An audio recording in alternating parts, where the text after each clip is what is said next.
Интинские выпускники готовятся к экзаменам и поступлению в высшие и средние специальные учебные заведения. В этом году 9 и 11 класс заканчивают более 400 школьников. Волнуются дети, переживают родители с учителями. Что нужно знать, чтобы успешно сдать ОГЭ и ЕГЭ, рассказали представители городской администрации и отдела образования на прошедшей в общественной приемной главы Республики Коми прямой линии. Единый государственный экзамен для 11-классников в этом году пройдет с 21 марта по 2 июля. Основной государственный экзамен ОГЭ для 9-классников с 21 апреля по 2 июля.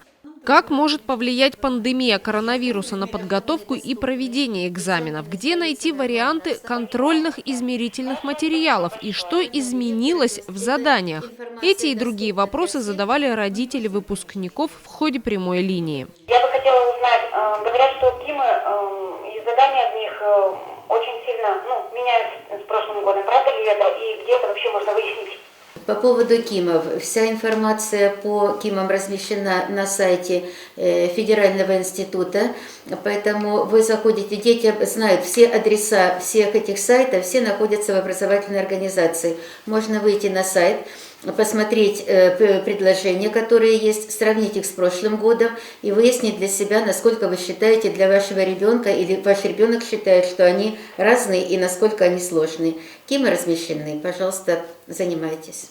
Как бы учащиеся не готовились к экзаменам, от форс-мажоров никто не застрахован. Случиться может что угодно – нервный срыв, коронавирусная инфекция или какое-то другое заболевание. Родителей интересует, что делать, если ребенок заболел перед или во время ЕГЭ. Может ли выпускник воспользоваться резервными днями?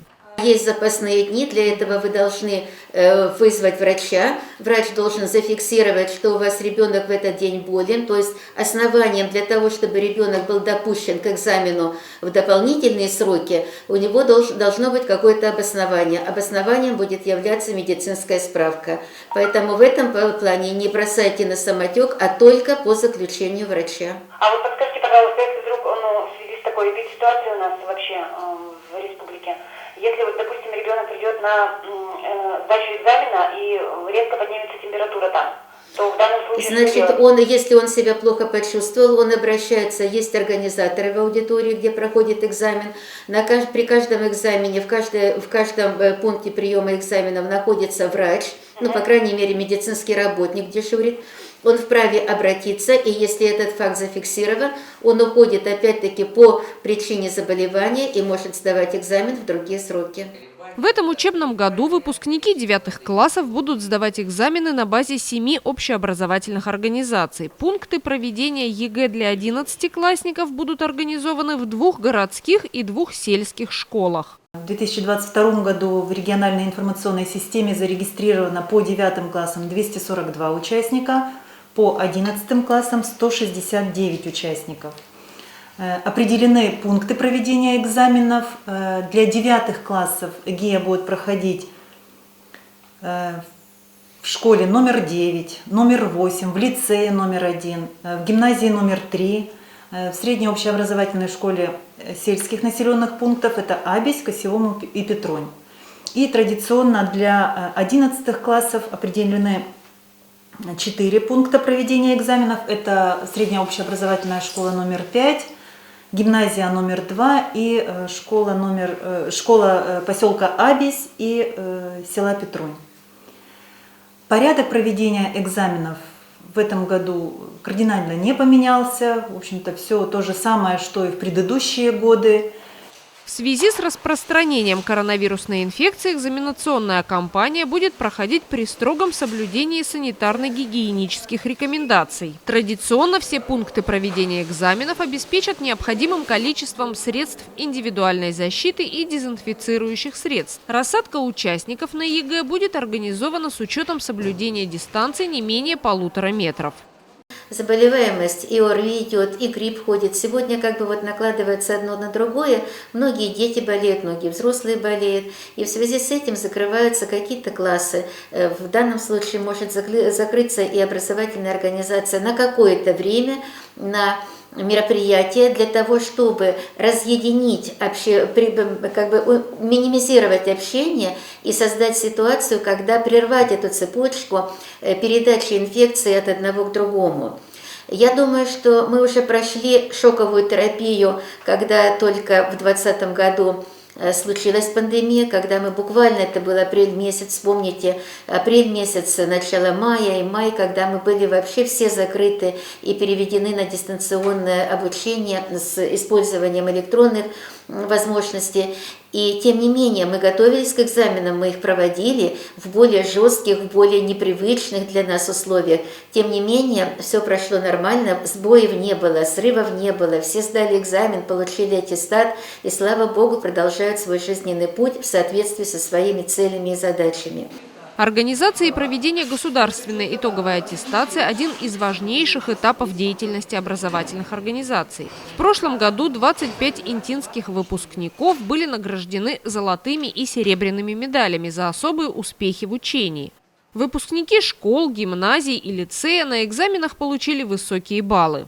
По городу были достаточно высокие результаты, были фактически они разные, как всегда, как в любой ситуации, но радует то, что было много высокобальников.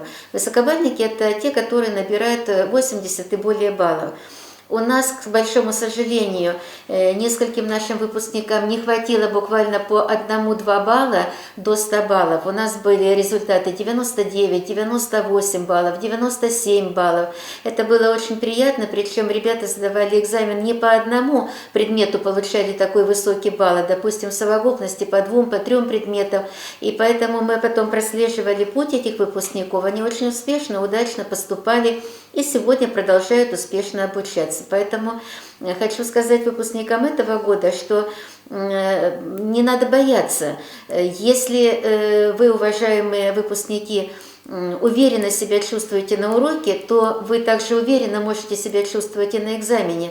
В этом году выпускники 9 классов будут сдавать экзамены по 4 предметам: 2 обязательным – русскому языку и математике и 2 предметам по выбору. Основной период ОГЭ состоится с 20 мая по 2 июля. Основной период сдачи ЕГЭ начнется 26 мая.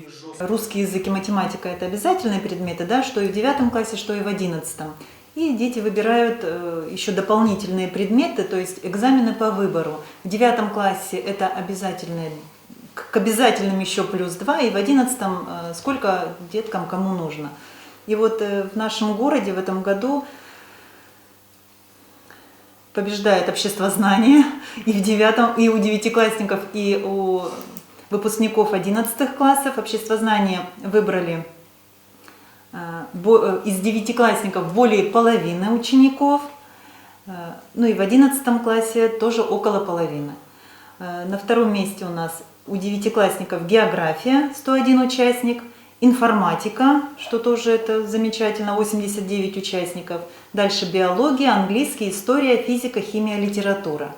И у 11 класса после обществознания на втором месте идет математика профильного уровня, 55 участников. Далее биология, информатика, история, химия, литература, английский, физика, география и французский язык. 11-классники уже написали итоговое сочинение, которое является допуском выпускников к государственной итоговой аттестации. Для учащихся 9 классов тоже существует обязательная процедура допуска к ОГЭ – устное собеседование по русскому языку, которое пройдет 9 февраля.